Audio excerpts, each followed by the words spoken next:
Donc je suis René Migliani, je travaille à l'Institut de médecine tropicale du service de santé des armées, donc vous l'avez deviné, je suis militaire également. Je travaille dans cet institut dans un département qui fait de la santé publique et de l'épidémiologie, et je vais vous présenter à la demande de M. Olivier Daumarle un petit exposé, on va dire, sur la chimioprophylaxie du paludisme chez les voyageurs particuliers que sont les militaires. Et j'aborderai quelques éléments d'actualité, parce qu'on va voir que ce n'est pas exactement ce qui est fait chez les voyageurs civils français en général. Donc pour commencer, le paludisme dans les armées, c'est finalement un vieux compagnon pour les armées françaises, pour toutes les armées du monde. Et là, je l'ai mis pour illustrer la campagne de Madagascar, parce que je suis à Madagascar. La campagne de Madagascar, ça a été un succès pour l'expédition militaire, mais un échec retentissant au point de vue sanitaire.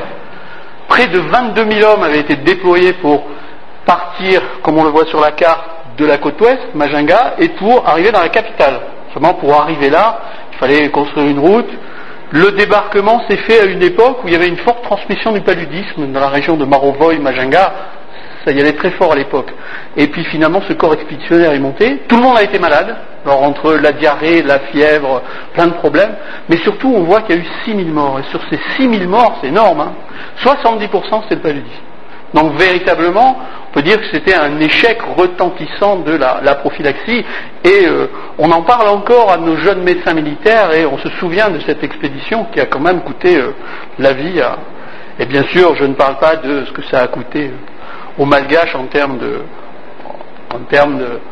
d'expédition militaire.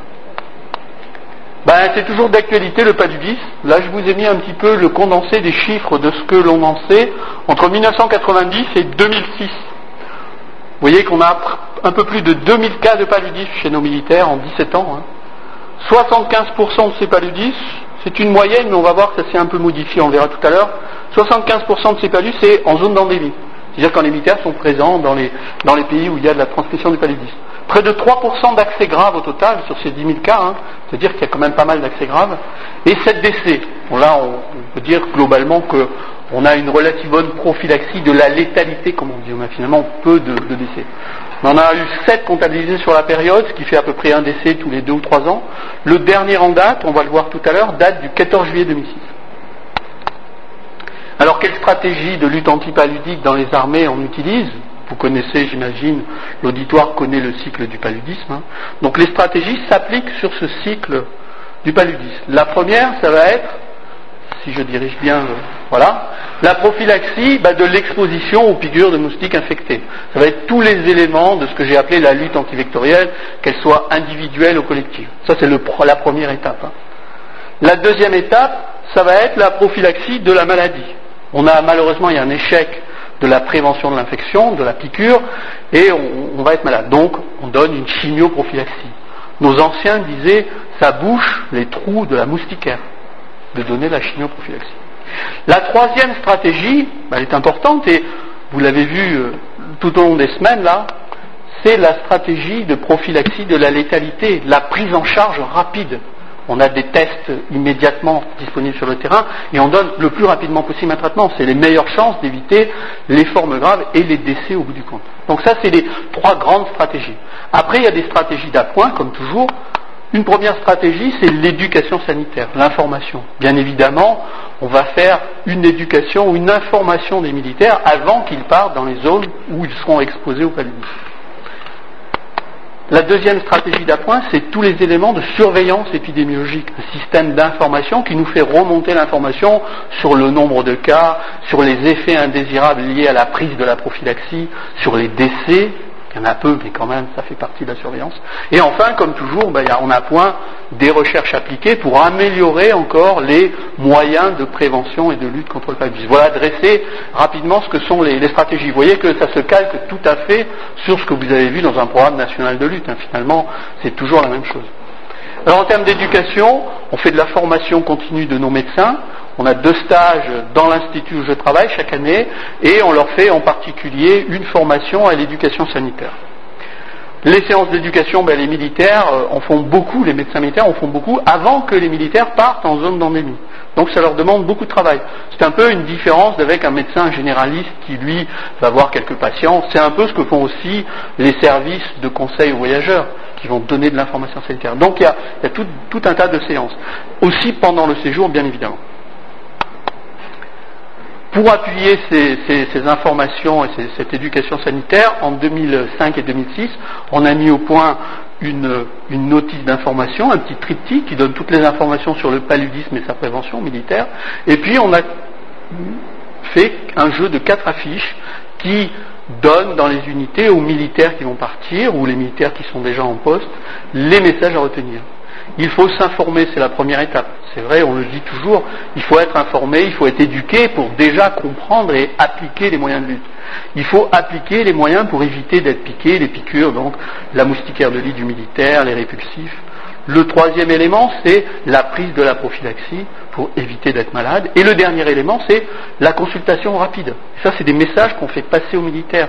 Quand on n'est pas bien, quand on a de la fièvre, même quand on a un autre symptôme, qu'on est en zone de palu ou qu'on est au retour d'une zone de palu, il faut consulter le plus rapidement possible. C'est là qu'on se donne toutes les chances d'éviter une forme grave ou d'éviter un décès.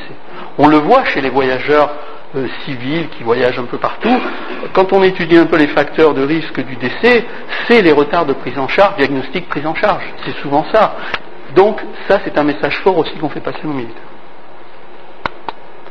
En termes de surveillance épidémiologique, vous avez là la courbe d'incidence des cas qui ont été enregistrés dans les armées depuis 1982. Vous voyez qu'elle a des hauts et des bas.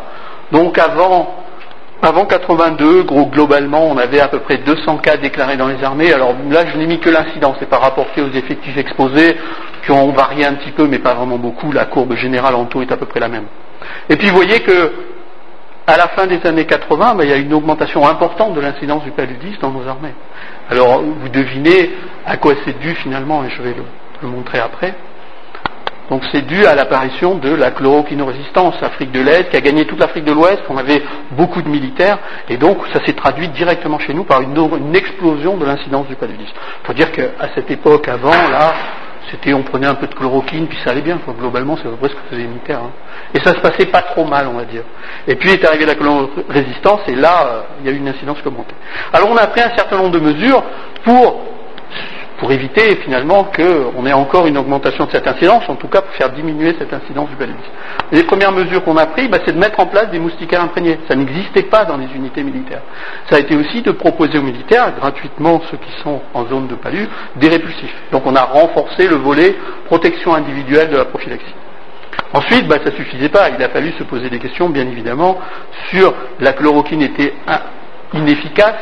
Donc l'associer avec le proguanil, et ça a donné un médicament qui est encore utilisé maintenant dans les zones de résistance 2, l'association chloroquine-proguanil, ce qu'on appelle la savarine, et donc on a proposé ça à nos militaires. Et ça continue, c'est pour ça que je l'ai mis jusqu'en 2006, ça continue dans toutes les zones de niveau de résistance 2 où il y a peu de résistance à la chloroquine, des plasmodiums. On voyait que ça a eu un impact, puisque ça a quand même bien baissé, on a fait baisser l'incidence du paludisme, donc ces mesures ont eu un impact. Ça a sorti bien sûr d'informations, etc. Et puis là, en 96, une opération en Centrafrique, et on a eu à nouveau une grosse montée du paludisme, et on sentait bien qu'il nous manquait des outils encore. Les outils qu'on a rajoutés, c'était treillis préimprégné. Donc nos militaires disposent de treillis, donc les tenues militaires, bariolées qu'ont les militaires, qui sont déjà préimprégnés d'insecticides. Et puis la deuxième chose, ça a été, on vous l'a dit quand on vous a fait, et puis vous le savez, c'était de coordonner la lutte. Et donc on a formé des comités de lutte anti-moustique dans les formations militaires. C'est-à-dire que là, on se pose la question de la lutte dans sa globalité, dans une unité particulière, dans un pays particulier. Et ça a été les comités de lutte. Donc ça a été les mesures renforcées. Alors ça a eu un impact, puisqu'on voit que à nouveau ça a baissé. Dans les années 2001-2002, fin 2000-2001-2002, on a changé la prophylaxie des militaires qui venaient passer des courts séjours dans les pays d'Afrique en particulier, et ces militaires prenaient de la méfloquine. Donc vous voyez qu'on est revenu à cette époque-là quasiment à une situation qu'on avait connue avant l'apparition des résistances. Et puis il y a une augmentation à nouveau de l'incidence du paludisme. Alors ça tient essentiellement à deux éléments. Le premier, c'est le fait qu'il y a eu la France est intervenue à la demande des autorités ivoiriennes en Côte d'Ivoire, et donc depuis cette époque, depuis fin 2002, il y a environ 4000 militaires français en permanence là-bas, donc ils tournent tous les 4 mois, et donc ça a fait monter l'incidence du paludisme par ce fait-là. Le deuxième, c'est nos gendarmes qui interviennent en Guyane française. En Guyane française, il y a beaucoup de gens qui viennent chercher de l'or dans les fleuves de Guyane, en particulier des Brésiliens, des orpailleurs on dit, et donc ces gens-là viennent sans autorisation. Et donc les gendarmes interviennent régulièrement pour essayer de mettre un peu d'ordre.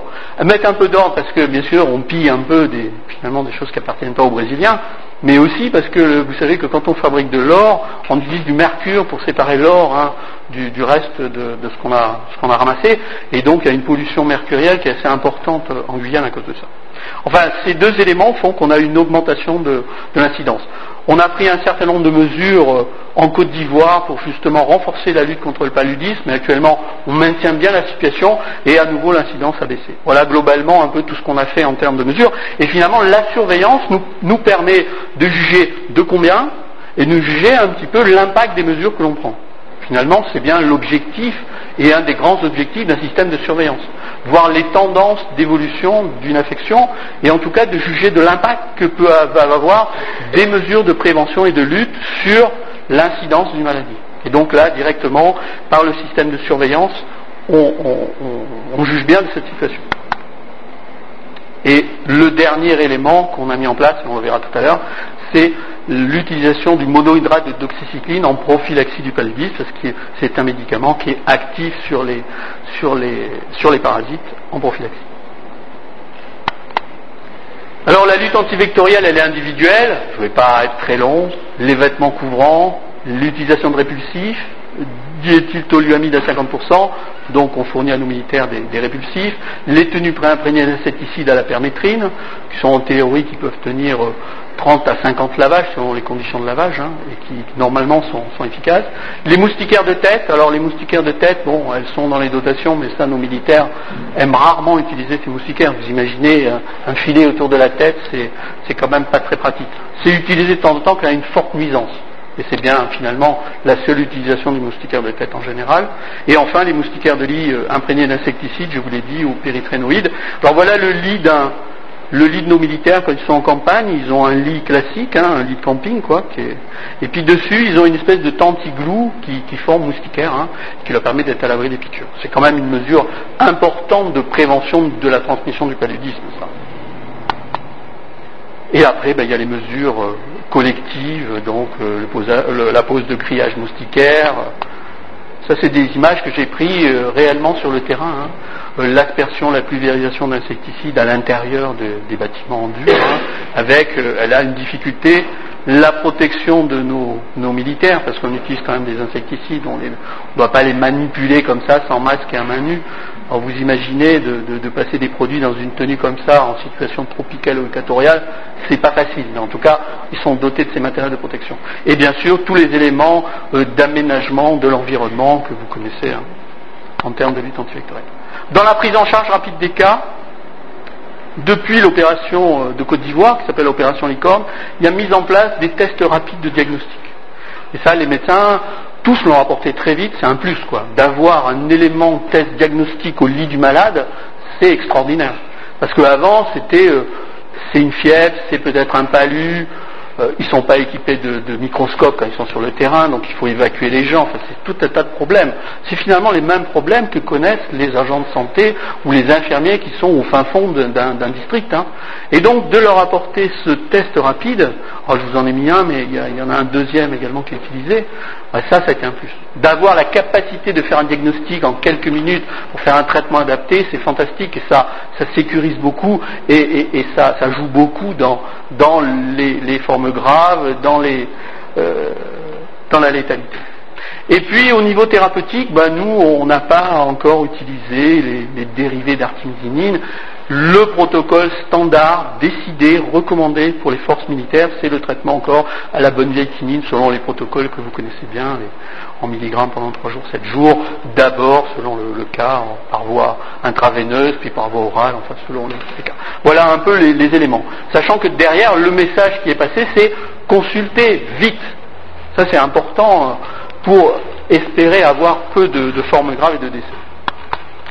La chimioprophylaxie, puisque c'était finalement ce dont je devais parler, mais je voulais mettre un peu en perspective tous les autres éléments de la lutte, elle est dressée régulièrement, c'est pas tous les ans, mais régulièrement. Il y a une directive ministérielle qui vient de notre directeur central du service de santé et qui va définir toutes les modalités de la chimioprophylaxie à appliquer chez les militaires selon un certain nombre de critères.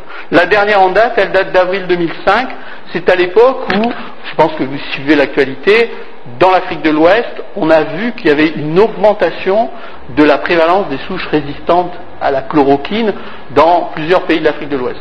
Et donc, finalement, on a adapté cette directive avec ces nouveaux éléments. C'est un groupe d'experts en général du service de santé, mais dont beaucoup participent de commissions civiles, de discussions sur les prophylaxies pour les voyageurs civils, etc., qui se réunit et qui met à jour ces directives. Alors les critères, ils sont nombreux. Certains sont finalement des critères assez classiques, des recommandations internationales, l'OMS fait ses recommandations, et qui ne correspondent pas forcément à ce que nous on va choisir, mais on tient compte quand même de ce que dit l'OMS. Les recommandations nationales du Comité supérieur d'hygiène publique de France, qui tous les ans émet à travers un bulletin épidémiologique ces directives pour tous les médecins qui ont à prescrire des prophylaxies. Et puis quelques directives, recommandations régionales.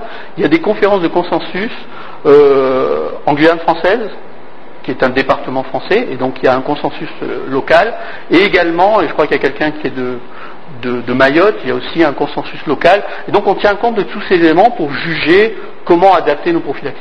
Bien évidemment, tous les éléments dont on dispose, de la situation épidémiologique, tant au niveau des parasites, de leur résistance, des vecteurs, des modes de transmission, des différents modes de niveau de transmission. Et puis bien sûr, ça c'est plus spécifique de nos militaires, des contraintes militaires. Donc la durée de séjour. On a des militaires qui vont passer 2 ans en général dans des pays. On appelle ça des longs séjours, ils vont rester longtemps, ils viennent souvent en famille, donc c'est pas la même chose que beaucoup des militaires qui eux vont intervenir pendant une courte période, en général 4 mois. Ils viennent pendant 4 mois se s'entraîner. Par exemple, il y a quelqu'un qui est du Gabon, je crois, parmi nous. Ils viennent s'entraîner régulièrement, donc il y a des unités militaires qui vont rester 4 mois, puis qui vont être remplacées par d'autres unités. Il y en a qui interviennent dans le cadre de ce qu'on appelle des opérations extérieures, c'est le cas de la Côte d'Ivoire, ils vont rester 4 mois. Et puis enfin, les derniers types de séjours, c'est le court séjour, la mission où les gens vont venir pendant quelques jours seulement. Ou alors ça va être aussi les marins qui tournent autour du monde et qui vont faire des escales, qui vont être en général de courte durée, quelques jours, dans des zones où il y a du paludisme. Donc tous ces éléments sont pris en compte pour établir quel schéma prophylactique. Les types de missions, mais j'en ai parlé en même temps que les durées de séjour. L'homogénéité de prescription, c'est évident qu'au niveau militaire, on ne peut pas avoir par exemple, si on prend la Côte d'Ivoire, quelque chose en panel. On va dire un tel, lui va prendre va prendre de la méfloquine, lui va prendre de la doxycycline, lui va prendre chloroquine, proguanil. On est obligé d'avoir une seule, pour un même site, une seule prescription, c'est quand même plus facile à gérer et à mettre en place. Et puis bien sûr les emplois tenus dans l'armée, il y a des emplois assez sensibles, comme par exemple des gens qui ont des systèmes d'armes très sensibles, comme des avions, des choses comme ça, où là, à l'évidence, il y a des prophylaxies qui ont des effets secondaires qui peuvent gêner dans la pratique de leur métier. Donc tous ces éléments sont pris en compte pour faire finalement la directive de chimioprophylaxie. Alors l'évolution des chimioprophylaxies depuis 2002, le panorama a changé. On l'a vu tout à l'heure déjà sur le graphique, mais là, c'est exprimé différemment. On a à peu près 8000 militaires qui sont sous chloroquine proguanil, et on va voir les zones d'implantation. Ça reste à peu près stable, dans les zones de niveau de résistance 2. La méfloquine a disparu de la prescription de première intention, et a été remplacée, à partir de fin 2002 et étendue fin 2003, par la doxycycline, et plus précisément le monohydrate de doxycycline. Donc actuellement, on a à peu près 25 000 militaires qui prennent de la doxycycline chaque année. Alors voilà les implantations militaires principales. On a certaines qui correspondent à des opérations extérieures, c'est par exemple la Côte d'Ivoire, on a à peu près, je vous ai dit, 4000 militaires en permanence, donc les gens se relayent tous les 4 mois, donc ça fait plus que 4000 au total dans l'année. Vous avez aussi les deux opérations qui se passent en Asie, Afghanistan, Tadjikistan. Et puis vous avez des implantations qui correspondent plus à des implantations soit de départements au territoire français, soit des accords de défense avec des pays africains. Donc vous avez la Guyane française, près de 4000 hommes, le Sénégal, où vous voyez on a également un peu plus de 1000 hommes. Le Tchad, alors c'est une vieille opération extérieure, on se demande si c'est encore une opération extérieure, parce qu'elle date de 1980, quelque chose comme ça, donc c'est quand même quelque chose de vieux. Enfin vous voyez, alors bien sûr, selon les pays, il y a plus ou moins de militaires. Ça représente au total 16 000 militaires en permanence. Alors quand on pense que là, il y a beaucoup d'entre eux qui ne font que 4 mois, au total, ça fait 40 000 militaires qui sont susceptibles d'être exposés au paludisme et de prendre une prophylaxie. Alors ces prophylaxies, je vous l'ai dit, elles varient selon le niveau de résistance. On décrit les pays de groupe 0, c'est absence de j'ai mis 0, mais j'aurais dû mettre 1, en fait, c'est absence de résistance. 0, en fait, c'est absence de transmission. Je me suis trompé. Groupe 2, c'est faible prévalence de la résistance des parasites à la chloroquine, de Plasmodium falciparum. Et groupe 3, c'est prévalence élevée ou multirésistance. Donc vous voyez que nos militaires, là, que je vous ai présentés tout à l'heure, selon les pays, la majorité en Afrique sont quand même dans des pays de niveau de groupe 3, donc il y a beaucoup de résistance. Le Tchad, c'est groupe 2. En Asie, ici, au Tadjikistan, c'est toujours niveau groupe 2, l'Afghanistan est passé en groupe 3, il y a un peu plus de résistance. Et puis, à Mayotte et en Guyane, il y a une situation, il y a 2 strates, on vous a parlé des strates tout à l'heure, Donc vous avez sur la côte guyanaise, vous avez aucune transmission, ou pas de transmission, donc groupe 0, et puis à l'intérieur du pays, groupe 3, et pareil à Mayotte, où il y a la grande île, où il y a une transmission avec beaucoup de résistance, et puis la petite île, où il n'y a pas de transmission.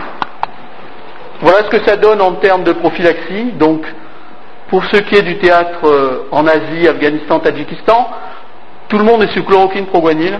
Donc là, même si on était passé en groupe 3 en Afghanistan, on est resté à l'association chloroquine proguanil.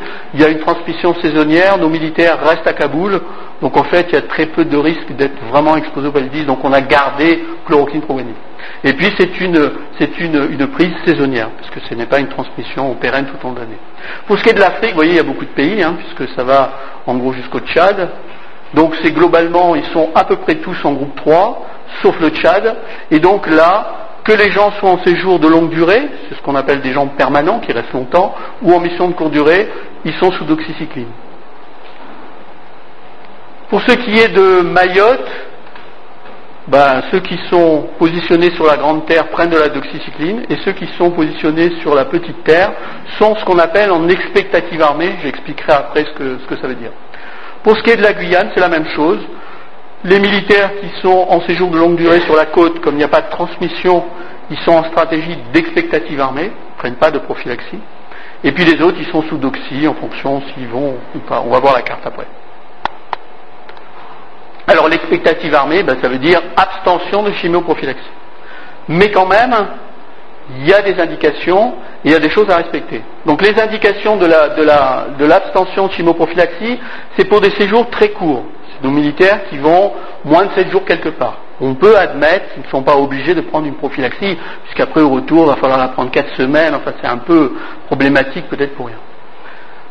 Alors c'est en général pour les marins en escale, on va juger un peu du risque, c'est les équipages d'aéronefs qui font des escales de 1 ou 2 jours ou 3 jours. Il faut, et c'est ce qu'on préconise, qu'il y ait des moyens diagnostiques et thérapeutiques. C'est en particulier vrai pour les bâtiments de la Marine nationale. Il y a des médecins qui sont équipés pour faire les diagnostics et pour traiter. Pour des courtes escales, l'indication peut être posée de ne pas donner de prophylaxie aux militaires, de prophylaxie médicamenteuse.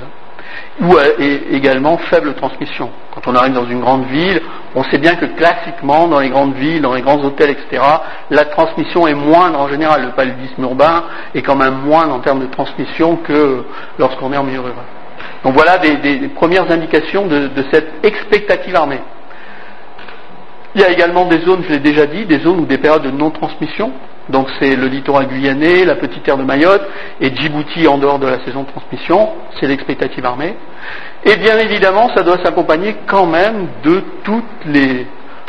l'incitation et de donner aux militaires les moyens d'éviter d'être piqués et de consulter rapidement s'ils ont un souci de santé, quel qu'il soit. Donc on ne dit pas, on ne fait pas de prophylaxie et c'est tout. On dit on ne fait pas de prophylaxie, mais quand même on évite d'être piqué, on met les manches longues, on met des répulsifs et on consulte si on a le moindre souci de santé. Vous savez que le tableau clinique, il n'est pas évocateur. On peut très bien avoir des symptômes qui n'ont rien à voir avec ce qu'on pourrait être un paludisme. On le voit chez les voyageurs qui reviennent. Ils arrivent en janvier, ils arrivent en février en France, c'est la période hivernale, ils toussent, ils sont pas bien. Le médecin, il va d'abord penser, vous avez une petite grippe. Si le malade lui dit pas, j'ai été dans tel pays, j'ai pris une prophylaxie du paludisme, etc., on va pas forcément y penser. Alors à Djibouti, c'est donc tout le territoire qui est intéressé, c'est un niveau de résistance de groupe 3, hein, donc beaucoup de germes résistants, mais c'est une transmission saisonnière. Donc on donne de la doxycycline en prise saisonnière, en général c'est de novembre à mai de l'année où nos militaires prennent de la doxycycline sur tout le territoire. L'essentiel de nos militaires sont quand même basés à Djibouti. Hein. À Mayotte, donc il y a une grande terre, je pense que votre camarade de Mayotte vous l'a déjà expliqué, et une petite terre. Donc pour nos militaires, grande terre groupe 3, petite terre, pas de transmission, et donc on adapte, et les dernières recommandations c'est expectative armée pour ceux qui sont sur la petite terre, et doxycycline pour ceux qui sont sur la grande terre. Et enfin en Guyane française, voilà la dernière carte de la répartition du paludisme en Guyane. Sur la côte, il n'y a pas de transmission, et vous voyez que c'est essentiellement sur les grands fleuves frontaliers, un peu sur les principaux fleuves du pays, et puis autour de certaines grandes villes, avec finalement une transmission qui n'est pas énorme. Donc, groupe 0 sur la côte et groupe 3 sur les fleuves, et en forêt dans certaines localités. Nos militaires, finalement, on réduit la zone côtière à Kourou, Cayenne, qui sont les principales implantations de nos militaires, et eux, c'est l'expectative armée. Donc ça veut dire qu'ils ne prennent pas de prophylaxie, mais s'ils sont malades, ils doivent consulter vite, ils doivent se protéger des piqûres, bien évidemment. Ça évite aussi d'autres pathologies avec les moustiques, hein, pas seulement le paludisme. Et puis pour tout le reste, c'est prophylaxie par la doxycycline. C'est pas toujours facile à mettre en œuvre. Je vous ai dit qu'il y a un consensus local, et nos gendarmes en particulier qui sont dans toutes ces localités connaissent très bien le consensus qui ne correspond pas aux recommandations que l'on fait nous avec la doxycycline. Donc en fait, il y a une mauvaise adhérence à la prophylaxie. Dans la réalité, il y a des gens qui restent en long séjour sur les fleuves, des gendarmes en particulier, qui ne prennent pas leur prophylaxie. Enfin voilà les recommandations du service de santé. Alors les spécialités en dotation, on a de la chloroquine, la vieille nivaquine, on a l'association avec le proguanil, c'est ce qu'on appelle nous, et l'AMM a été donné à la pharmacie centrale des armées, le Nopalu, la méfloquine, le Lariam, hein, et puis le dernier médicament, vous avez vu que c'est 25 000 militaires qui l'utilisent maintenant, hein, c'est le monohydrate de doxycycline. Alors il y a plusieurs sels de doxycycline. On a utilisé il y a quelques années l'iclate de doxycycline, en particulier le Spanor, mais il avait quand même beaucoup d'effets secondaires digestifs en particulier, qui étaient pour certains qui pouvaient être très graves, et on l'a abandonné. On va voir, on a testé le monohydrate qui est quand même mieux supporté. Alors, vous voyez les préparations, il y en a beaucoup. Hein. Tolexine G, ce laboratoire a obtenu l'AMM pour s'appeler Doxypalu. Alors ça a l'air de rien, mais au début, quand on a donné du monohydrate de doxycycline aux militaires, on leur a donné ça. Qu'est-ce qu'ils ont fait? Ils ont ouvert les boîtes.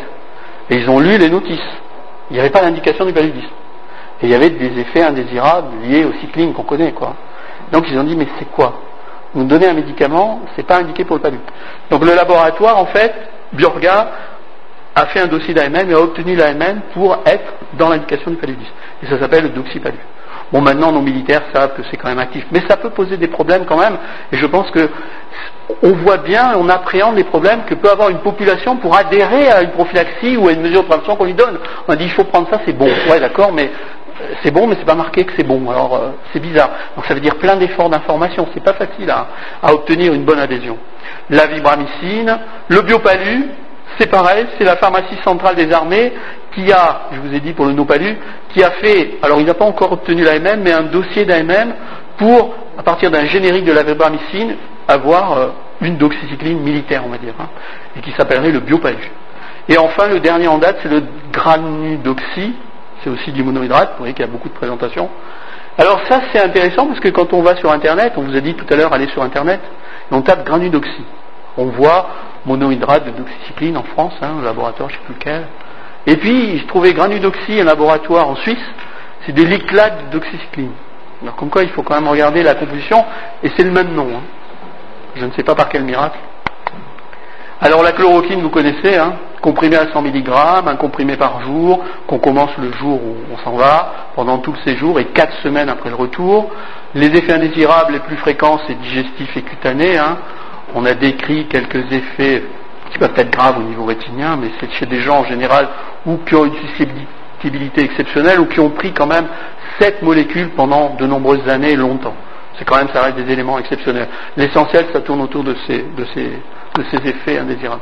L'association chloroquine-proguanil, c'est la même chose que la chloroquine, sauf qu'il y a du proguanil et du cycloguanil, et en fait, on a une particularité, c'est le problème des aftes au niveau de la bouche. Ça c'est décrit chaque fois qu'on a du proguanil. La mefloquine, l'Ariam, vous avez vu que maintenant on ne l'utilise plus en première intention dans les armées.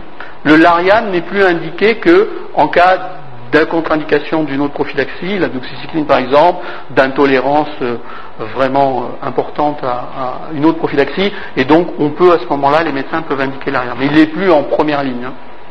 Donc s'il y a des comprimés à 250, mais également à 50, parce que la particularité, c'est qu'il faut adapter la dose pour les gens qui sont de petits poids.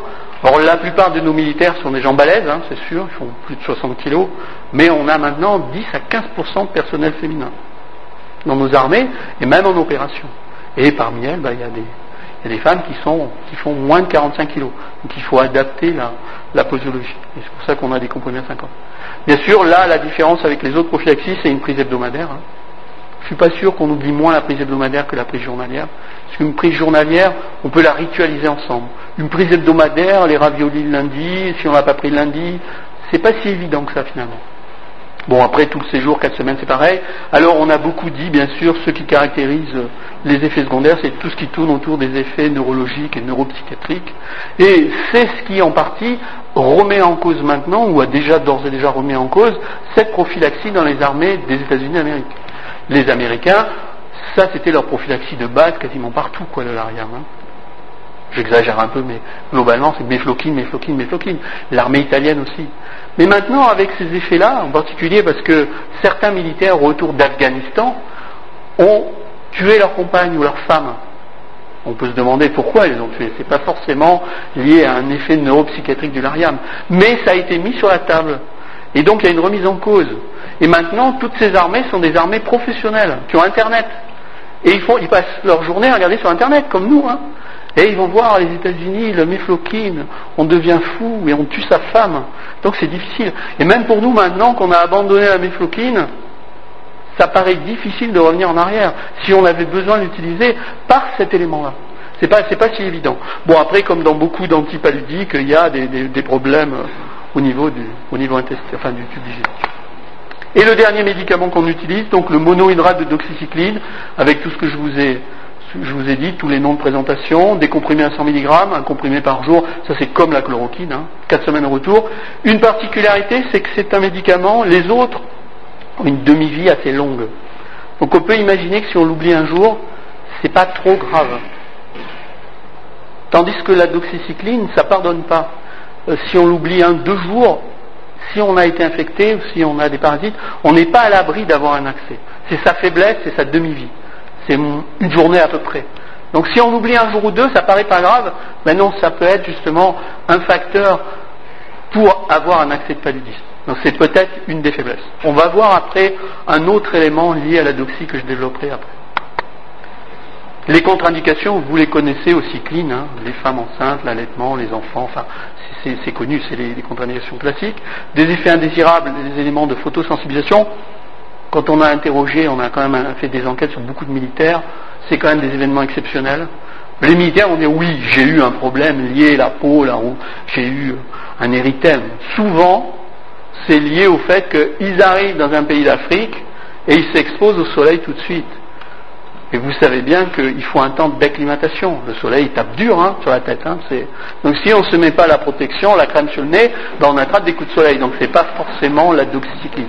Donc ça reste quand même des événements exceptionnels. Mais c'était marqué dans les premières notices. Donc ils ont vu ça, ils ont dit oulala, ça nous pose un problème. Donc il faut prendre ça la nuit. Enfin bon, après on rentre dans un tas d'interprétations. Après des problèmes digestifs décrits avec les cyclines. Et puis, donc, on a préconisé de bien prendre, et pour éviter justement ces effets dont je parlais avec l'iclate de doxycycline. L'iclate, les sujets qui vont prendre des comprimés, s'ils se couchent un peu rapidement, le comprimé peut rester bloqué dans l'œsophage. Et on a décrit comme ça des gens qui faisaient des hémorragies digestives œsophagiennes gravissimes, à cause de ça, le comprimé reste, et puis il attaque, quoi. Donc là, c'est pas le cas avec ce médicament, mais quand même on donne cette indication, quoi. On prend ça au milieu du repas, on commence à manger, on prend son comprimé au milieu, on avale un très grand verre d'eau. Comme ça on est sûr que le comprimé il va bien aller dans l'estomac. Et puis alors, on laisse le choix midi ou soir, parce que cette histoire de photosensibilisation, la prise du soir, ça ne nous semble pas un élément important. Et même nous, on avait préconisé en Côte d'Ivoire de le prendre à midi.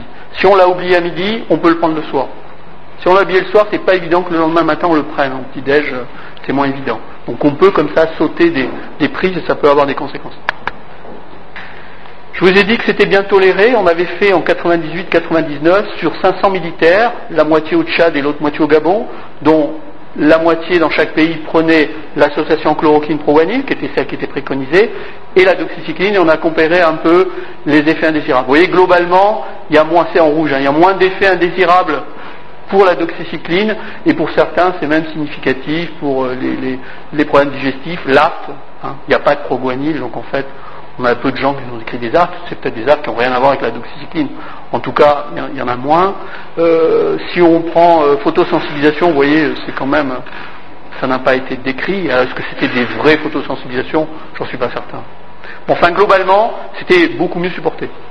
Parce qu'on avait tenté au départ, on avait une vieille expérience du Cambodge dans ces années-là, où on avait donné du Spanor, mais il y avait beaucoup d'effets indésirables. Et donc on avait tenté un autre sel, le monohydrate de doxycycline, et qui a montré qu'il y avait, c'était bien supporté, quoi. Alors, vous savez, dans les histoires des effets indésirables, il y a l'effet vrai, et puis il y a aussi l'effet de la tradition orale. Le militaire ancien va dire aux plus jeunes, tu sais, si tu prends ça, tu vas avoir des trous de mémoire, tu vas être impuissant, tu vas perdre tes cheveux. C'est des trucs qu'on retrouve tout le temps. Et de génération en génération de militaires, vous pouvez donner n'importe quelle prophylaxie, vous allez revoir surgir ces effets indésirables qui sont plus de l'ordre de la rumeur que de vrais effets indésirables.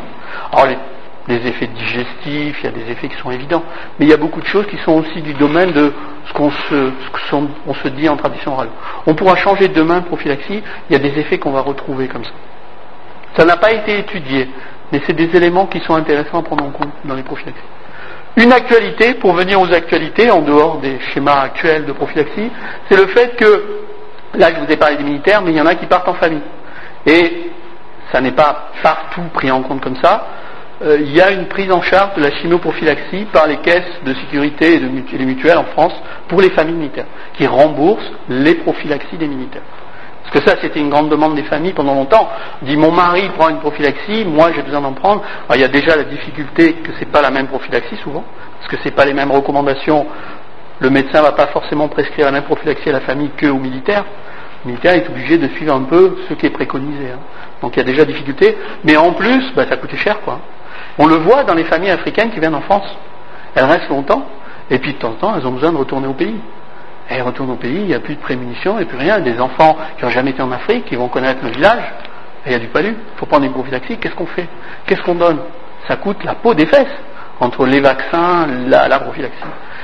On voit qu'en France, de plus en plus, on prescrit de la tolexine. Parce que la tolexine, ça coûte pas cher. Ça coûte pas cher. Et donc, on peut quelque part avoir une prophylaxie comme ça. Mais enfin, il n'y a pas de prise en charge. Et donc, ça, c'est quand même une nouveauté, une bonne avancée sociale, on va dire. Il y a une prise en charge des prophylaxies au niveau des familles militaires. Donc, je voulais le montrer comme ça. Alors, un problème qu'on a maintenant, c'est quand même le paludisme du retour. J'ai dit globalement 75% en zone d'endémie, donc ça veut dire 25%. Mais sur une période de 17 ans. On va voir que maintenant c'est différent. On est arrivé à un ratio où c'est 1. C'est-à-dire il y a autant de palud en zone d'endémie que au retour. Et il y en a de plus en plus. En partie par un effet mécanique, parce qu'il y a des gens qui font des courts séjours, donc ils sont nombreux à rentrer. Mais quand même, on a beaucoup de palus au retour. Et on a essayé, on a fait diverses études, de comprendre un peu ce qui se passait. On n'a pas tout compris, mais on a quelques éléments. Alors là, je vous ai pris comme exemple, finalement, un pays qui reste emblématique quant à la situation du palu chez nos militaires, puisqu'on a beaucoup de militaires présents, c'est la Côte d'Ivoire. Donc depuis 1998 jusqu'à 2006. Alors, j'ai pas fait les derniers, j'ai pas eu le temps de faire la dernière analyse, mais globalement, la tendance est à peu près la même. Donc première courbe, c'est le nombre de cas de paludisme. Alors je l'ai laissé en nombre de cas, j'aurais pu l'exprimer en taux, mais c'était moins visuel pour vous. Parce que si je l'exprime en taux, 500 militaires jusque-là, et ici 4000 militaires. Donc forcément, ça n'aura pas la même image. Mais visuellement, ça n'était pas signifiant. Et c'est pas ce que je veux vous montrer. Donc je l'ai laissé en incidence. Donc globalement, on a toujours du palu, et vous voyez que j'ai toujours peur d'appuyer sur le mauvais bouton, c'est pour ça que j'hésite un peu. Donc le laser. Donc globalement, vous voyez, on a l'impression qu'on a quand même des transmissions saisonnières, que des moments où il y en a un peu plus, qui sont aussi fonction des arrivées des militaires. Hein. Et puis on a une grande augmentation du paludisme ici avec le début de l'opération Licorne, donc beaucoup de gens présents, donc beaucoup plus de paludisme. Hein. Et puis on a l'impression là que ça diminue. Ensuite, j'ai signifié ici le début de cette opération.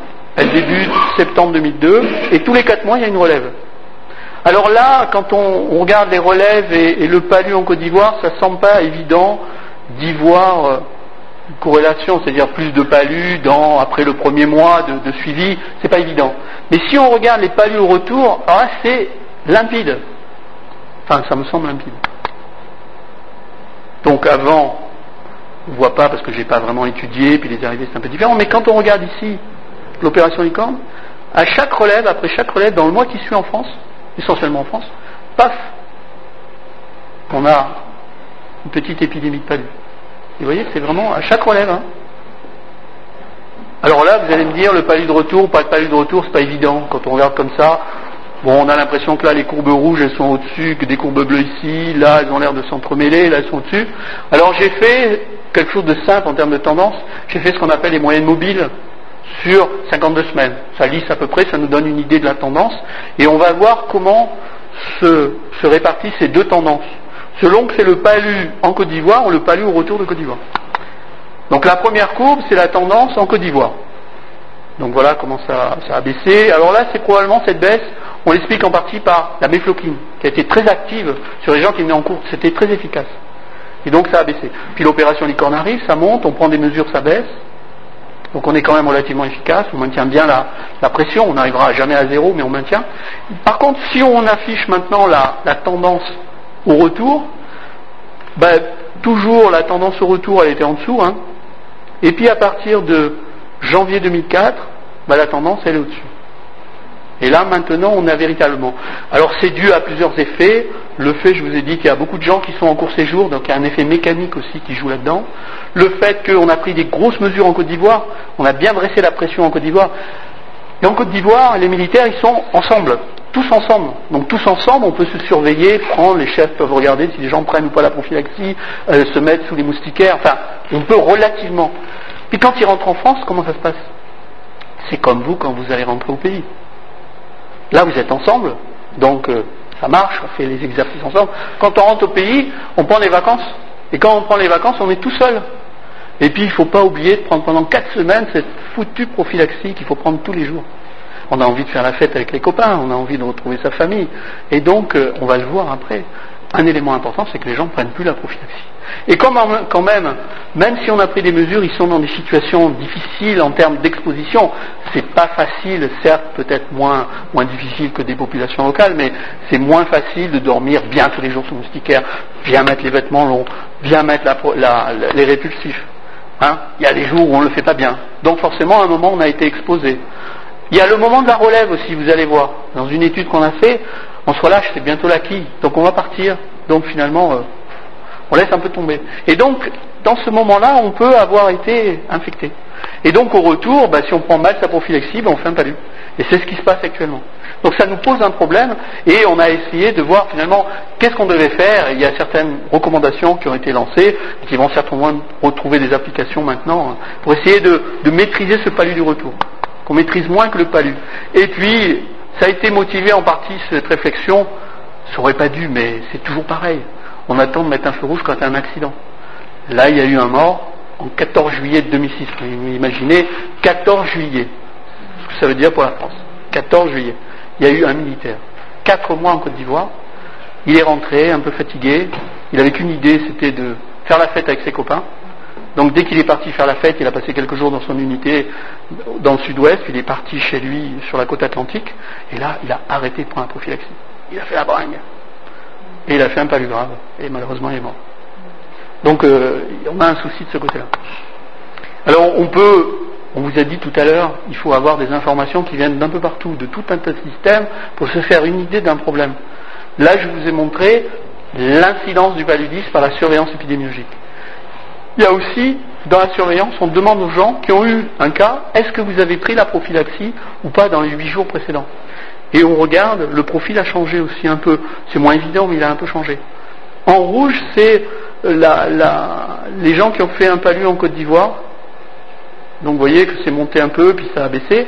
Et actuellement, quand on interroge les malades en France, ils sont plus nombreux à dire, alors bien sûr c'est des déclarations, il faut derrière, quand c'est des déclarations, toujours se poser des questions. Est-ce que les gens disent la vérité? Est-ce que si, est-ce que ça? Il faut avoir des outils pour vérifier ça. En termes de recherche, on est en train de mettre au point une bandelette urinaire pour vérifier s'il y a la présence de doxycycline dans les urines. Mais pour l'instant, on ne l'a pas. Donc, je ne pourrais pas vous présenter ces résultats. Pour l'instant, c'est les dires des patients. Et vous voyez que là, on a une proportion de non-observants supérieure pour les gens qui ont des cas au retour que ceux qui sont en Côte d'Ivoire.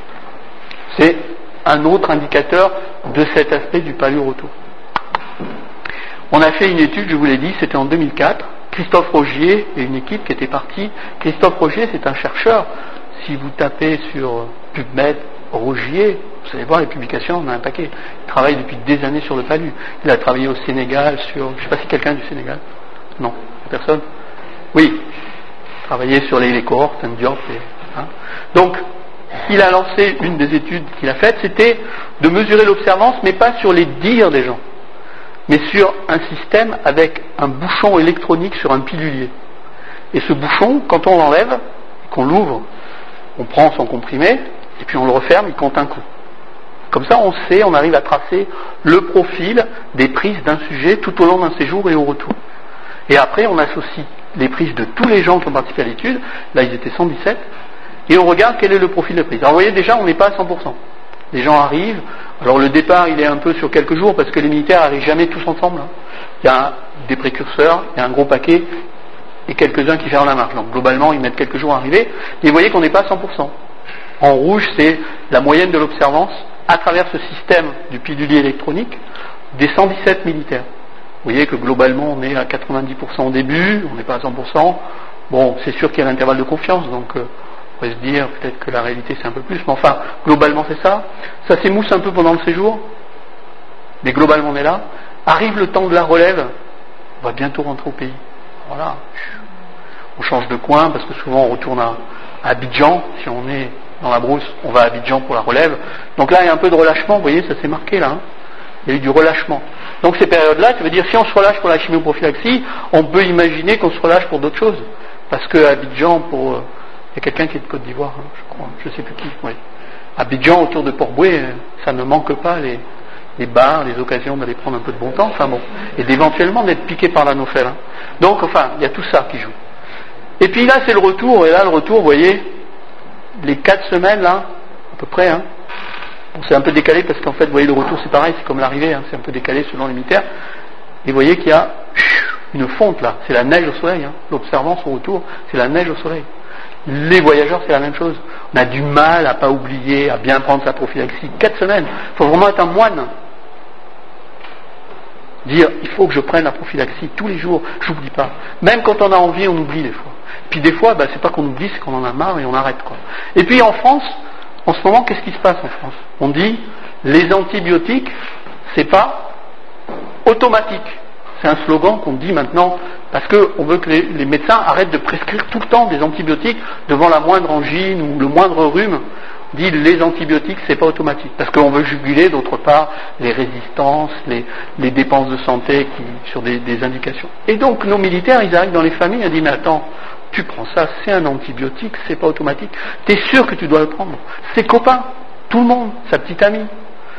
Enfin, il y a plein de raisons certainement qui expliquent ça. Là encore, on n'a pas fait d'études. C'est dans les projets de comprendre le pourquoi. Quelqu'un parlait d'anthropologie tout à l'heure, à juste titre. Il y a un moment, il faut arrêter le quantitatif, ça nous dit des choses, parce que je ne présente pas tous les résultats, on a étudié les facteurs de risque, etc., de malobservance et tout, ou de bonne observance. Mais derrière, il faut faire aussi du qualitatif. Il faut comprendre pourquoi les gens ne font pas. Et là, ça peut passer que par des approches socio-anthropologiques, pour comprendre, mais vous ne faites pas, mais pourquoi? Qu'est-ce qui ne va pas que vous ne faites pas? Pour comprendre vraiment. Et pour adapter les messages et adapter la prévention. Je vous ai présenté le lit moustiquaire. La tente igloo, là, c'est quelques centaines de grammes. C'est rien.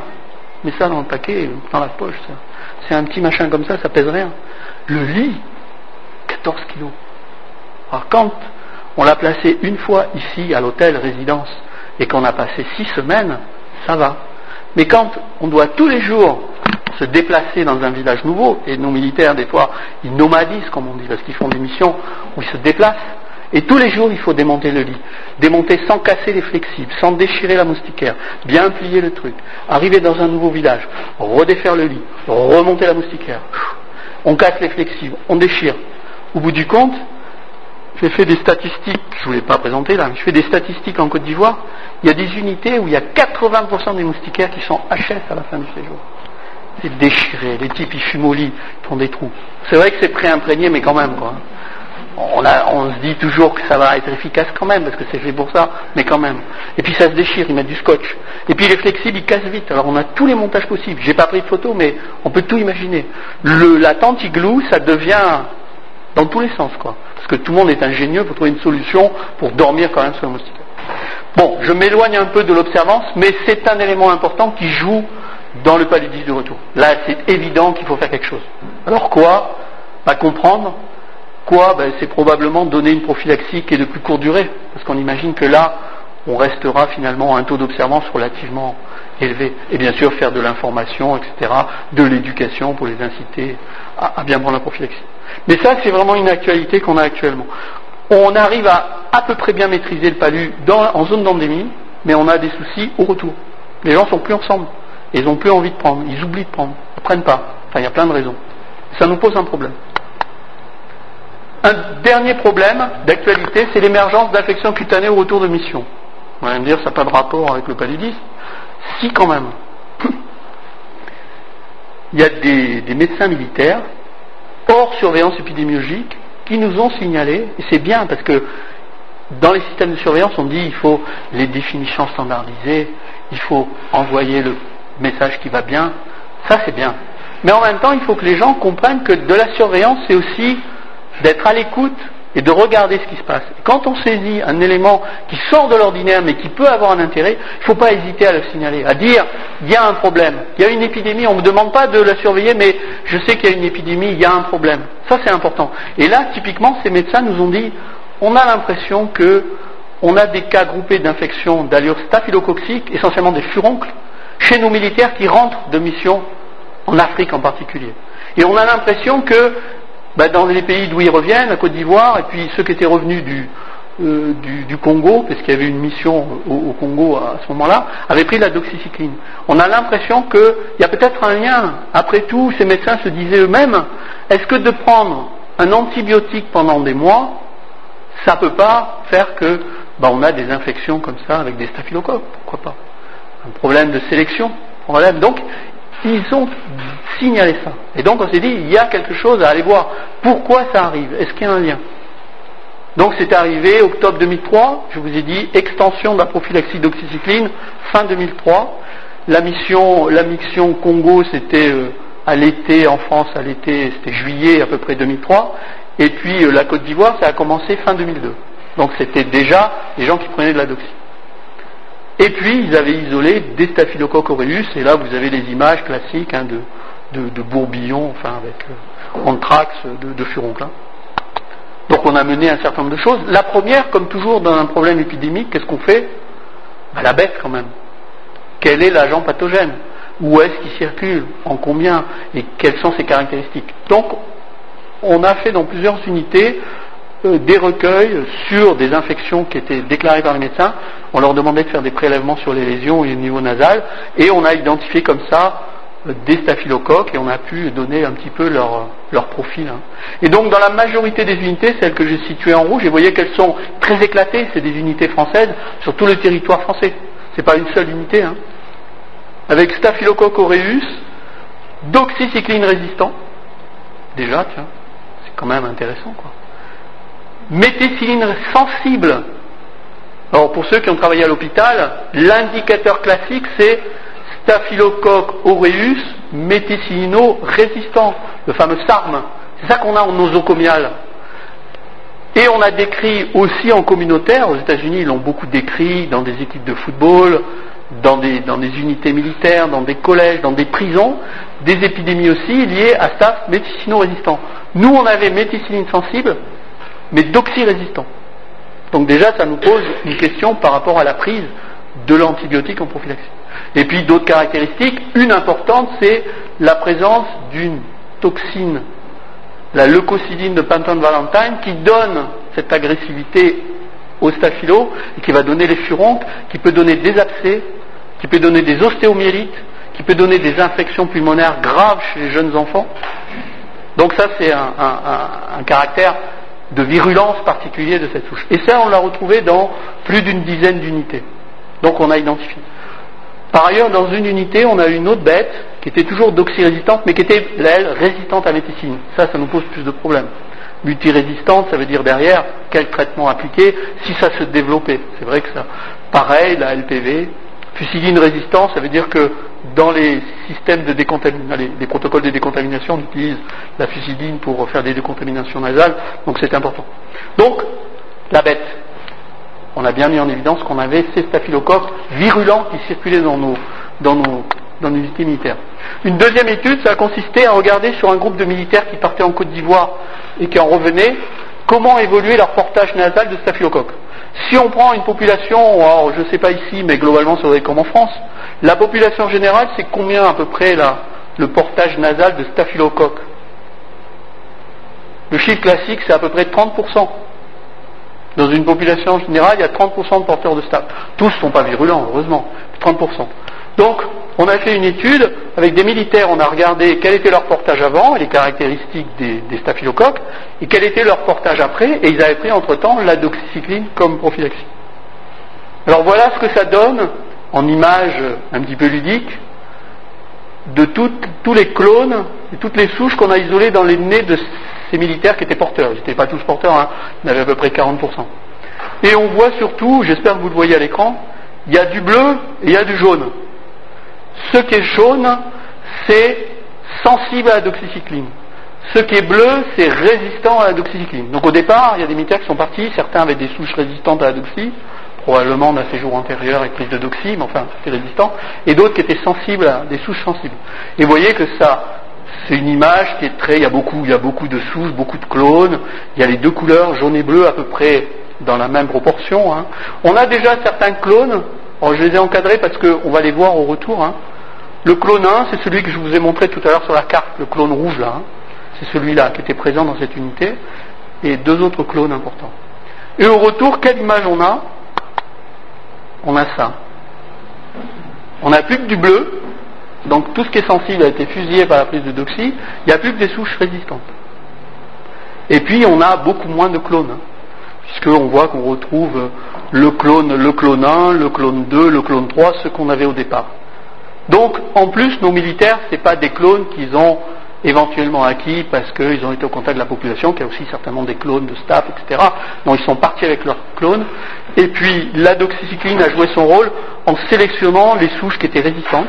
Et après, la diffusion dans le groupe, sous toutes les mesures d'hygiène individuelle qu'on peut avoir quand on est en groupe, hein, si on se lave bien les mains, si etc., on lave bien son linge, enfin, etc. Et donc si on ne fait pas bien tout ça, eh ben on va se transmettre d'un à l'autre. Si c'est un des furonques ne le fait pas traiter correctement par le médecin, qui va mettre un pansement protecteur, etc., eh ben il va avoir du staph partout, on peut même au contact s'en transmettre de l'un à l'autre. Et voilà l'image. Donc voilà un peu ce que jouerait comme rôle la doxycycline. Elle va sélectionner les souches résistantes, et donc elle va leur donner une meilleure chance d'être les souches qu'on va retrouver autour. Le malheur dans cette affaire, c'est que ces souches résistantes, vous avez vu, elles étaient porteurs de la toxine leucocidine. Et c'est elle qui donne ces affections graves, ces furoncles, etc.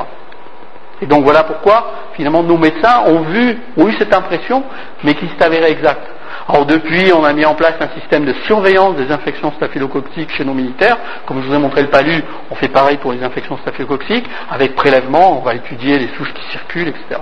Donc on est typiquement devant l'émergence d'un problème de staphylococcie au niveau d'une communauté. Et donc il faut derrière, on a mis des protocoles de prise en charge et tout. Mais voilà la doxy, le rôle qu'elle joue là-dedans. Elle sélectionne les souches résistantes. Et si les conditions de séjour sont pas bonnes, promiscuité, mauvaise hygiène, stress, etc., petites blessures cutanées et tout, eh ben les gens vont se transmettre ces clones virulents et certains vont pouvoir développer des infections. Le danger de ça, c'est que quand ils rentrent, ils retrouvent leur famille. Et donc ils peuvent éventuellement contaminer, il peut y avoir un portage dans la famille. Et puis quelqu'un dans la famille peut faire une forme grave. Donc, il y a quand même une incidence de la doxycycline. Voilà le rapport entre paludisme et doxycycline. Alors voilà, j'ai résumé les facteurs favorisant ces infections.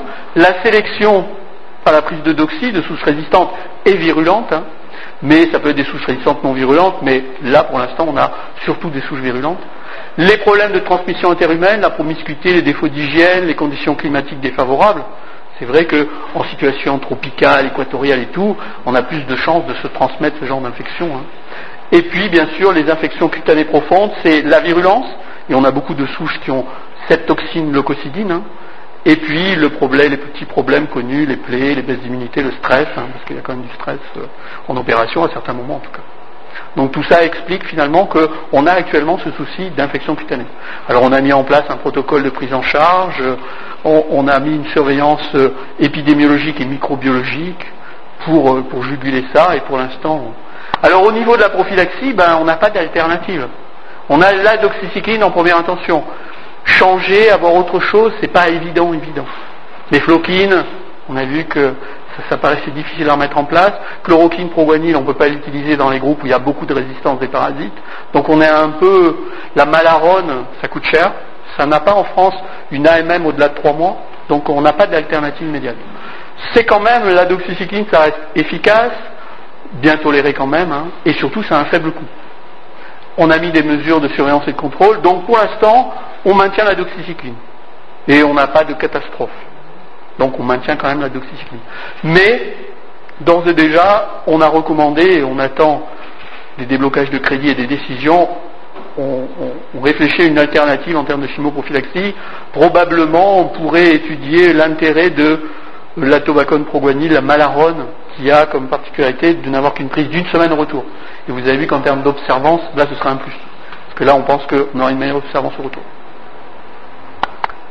Voilà, et pour conclure, donc vous avez vu que les schémas prophylactiques sont évolutifs, et on tient compte de ce qui se passe à l'extérieur pour les faire évoluer régulièrement. Ils sont adaptés aux conditions épidémiologiques, bien sûr. On tient compte des contraintes militaires, et là c'est notre spécificité. Et les prophylaxies qu'on recommande chez les militaires, c'est pas les prophylaxies des voyageurs. Nous, on a nos contraintes propres qui font qu'on n'a pas les mêmes schémas prophylactiques. Si on prend les recommandations civiles françaises pour les voyageurs, en premier, le plus souvent, c'est la méfloquine. Après, c'est malarone, et après, c'est la doxycycline. À la nuance près que, quand on a affaire à des familles qui n'ont pas beaucoup de moyens, qui veulent retourner au pays, souvent les médecins leur prescrivent quand même de la doxycycline. Alors ça ne veut pas dire qu'ils vont avoir les problèmes que je vous ai montrés avec les staphylocoques, parce que vous avez vu quand même qu'il faut tenir compte du fait que c'est des groupes de militaires qui sont ensemble en condition les uns sur les autres, et donc ils vont se transmettre les infections. On part un ou deux personnes qui prennent la doxycycline, il n'y a pas de risque de ce type-là.